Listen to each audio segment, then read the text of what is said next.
First, they came for the socialists, and I did not speak out because I was not a socialist. Then they came for the trade unionists, and I did not speak out because I was not a trade unionist. Then they came for the Jews, and I did not speak out because I was not a Jew. And then they came for me, and there was no one left to speak for me. In 2018, there were 7.6 lakh Indians who went abroad to study.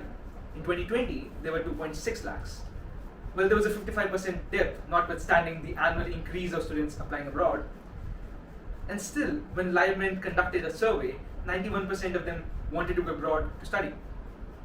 Now, last year was understandable because these were extraordinary circumstances. The government was not well prepared to take on these, and the best decision was to postpone examinations.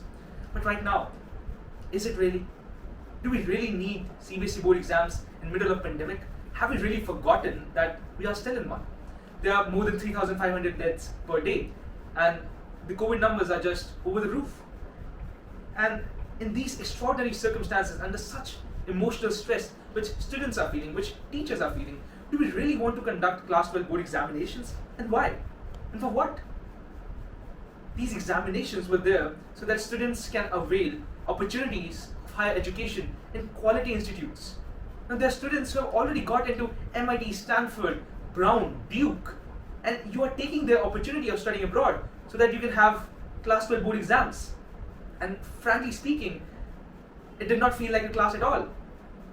There were learning gaps, there was a digital divide, there was inequality in learning, in resources, and you want to conduct a fair examination for all people so that you can decide your fate on basis of that.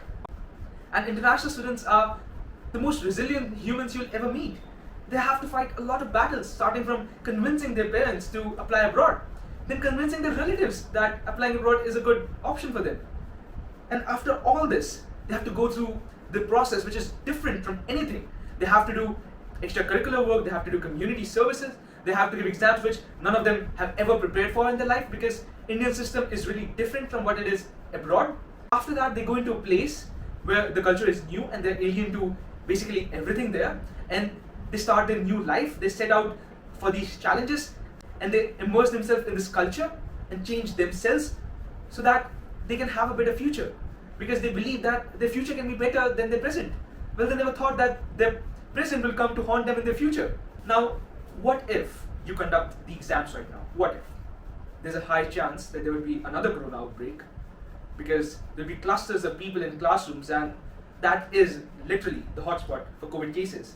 Lakhs of students will miss out opportunities of studying abroad, many of whom have scholarship from prestigious universities, and it is unfair to practically everyone out there because they're going through such emotional pressure, such distress, and there's such chaos out there. And how do you expect 17-year-olds or 16-year-olds to give examinations in such extraordinary circumstances when their parents are dying, when their relatives are dying, when their teachers are dying, when their friends and family are dying?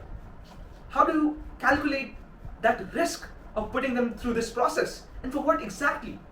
And cancelling is the best option right now, and you can take entrance examination for different universities. You can have online proctored tests, you can have remote learning resources for these students, and you don't need to go through the process of class 12 board examinations at all.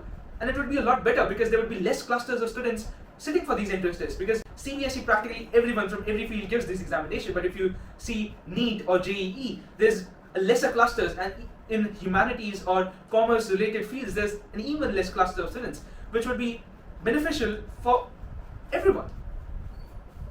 Moreover, we have a right to education in this country. That right to education also implies a right to quality education, which means that a person should have the freedom to decide where they want to go and what they want to study. Now, how ridiculous is this for someone to infringe this right which has been given to them and sealing their fates forever? Because this will cause problems in future, just as it did this year, because applications are skyrocketing and there are more number of students for less number of seats, because the students from previous year are also applying this year, which means less number of people are getting selected, and the cycle will continue on and on.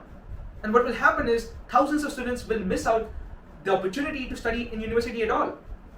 Now, what price are we willing to pay for this? And the system which was created to protect the students have turned their backs against them, and no one seems to care. The table is tilted, the game is rigged. And nobody seems to notice, nobody seems to care. CBSE has been totally indifferent to international students. And the so-called youth leaders have shied their faces. Now is the high time that you speak up, because there might be a day when they come for you and there will be no one left to speak for you.